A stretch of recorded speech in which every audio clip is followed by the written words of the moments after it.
இது வரைக்கும் gate kids சேனலை சப்ஸ்கிரைப் பண்ணாதீங்க, உடனே சப்ஸ்கிரைப் பண்ணுங்க. அப்படியே அந்த பெல் சிம்பளையும் பிரஸ் பண்ணுங்க. எங்களுக்கான சப்ஸ்கிரைப். ஹலோ வியூவர்ஸ், கரூர் மாவட்ட ஆட்சியர் அலுவலகத்தில் முன்னாள் அமைச்சரும் திமுக மாவட்ட செயலாளருமான செந்தில் பாலாஜியை குளித்தலை டிஎஸ்பி சுகுமார் நெஞ்சில் கை வைத்து நிறுத்தியதால் அவருக்கும் திமுகவினருக்கும் இடையே கடும் வாக்குவாதம் வெடித்தது. கரூர் லோக்சபா தொகுதியில் போட்டியிடும் அதிமுக வேட்பாளர் தம்பிதுரையும் காங்கிரஸ் வேட்பாளர் ஜோதிமணியும் இன்று வேட்புமனு தாக்கல் செய்தனர். இதனால் கரூர் கலெக்டர் அலுவலக வளாகம் பரபரப்புடன் காணப்பட்டது. தம்பிதுரைக்கு 11 மணி முதல் 12 மணி வரையும், ஜோதிமணிக்கு 12 மணி முதல் 1 மணி வரையும் நேரம் ஒதுக்கப்பட்டிருந்தது. இந்நிலையில் தனக்கு ஒதுக்கப்பட்ட நேரத்தை கடந்தும் 12:30 மணி வரை ஆட்சியர் அறையை விட்டு தம்பிதுரை வெளியே வரவில்லை என கூறப்படுகிறது. இதனால் டென்ஷனான திமுக மாவட்ட செயலாளர் செந்தில் பாலாஜி தம்பிதுரையை வெளியேற்றுமாறும் தங்களுக்கு நேரமாவதாகவும் கூறினார். அவர்களுடன் டிஎஸ்பி சுகுமார் பேசிக் கொண்டிருந்தார். அவருடைய சமாதானத்தை ஏற்காத செந்தில் பாலாஜி முன்னேறி செல்ல முற்பட்டார். அப்போது டிஎஸ்பி சுகுமார் செந்தில் பாலாஜியை நெஞ்சில் கை வைத்து தடுத்து நிறுத்தினார். இதனால் பெரும் பரபரப்பு ஏற்பட்டது. டிஎஸ்பிக்கும் செந்தில் பாலாஜிக்கும் இடையே கடும் வாக்குவாதம் ஏற்பட்டது.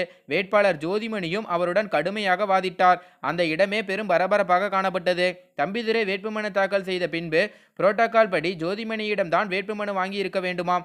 ஆனால் ஜோதிமணியை காக்க வைத்து தம்பிதுரைக்கு சப்ஸ்டியூட் ஆக உள்ள வேட்பாளரிடம் வேட்புமனு பெறப்பட்டதாம். நல்ல நேரம் முடியட்டும் என்று வேண்டுமென்றே செய்ததாக திமுகவினர் கூறுகின்றனர்.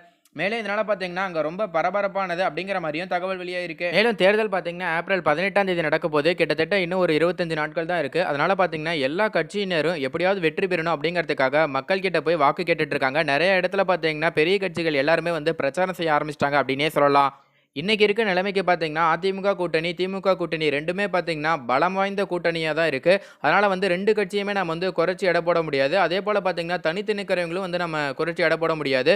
ஸோ மக்களோட மனநிலை, அவங்க என்ன எதிர்பார்த்துட்டு இருக்காங்க, யாருக்கு ஓட் போடணும், அது போல் சில விஷயங்கள் பார்த்தீங்கன்னா மக்கள் வந்து ஆராய்ஞ்சிட்டு இருக்காங்க. எது என்னவா இருந்தாலும் எல்லாருமே பார்த்தீங்கன்னா ஏப்ரல் 18ஆம் தேதி கண்டிப்பாக வந்து ஓட் போடணும்.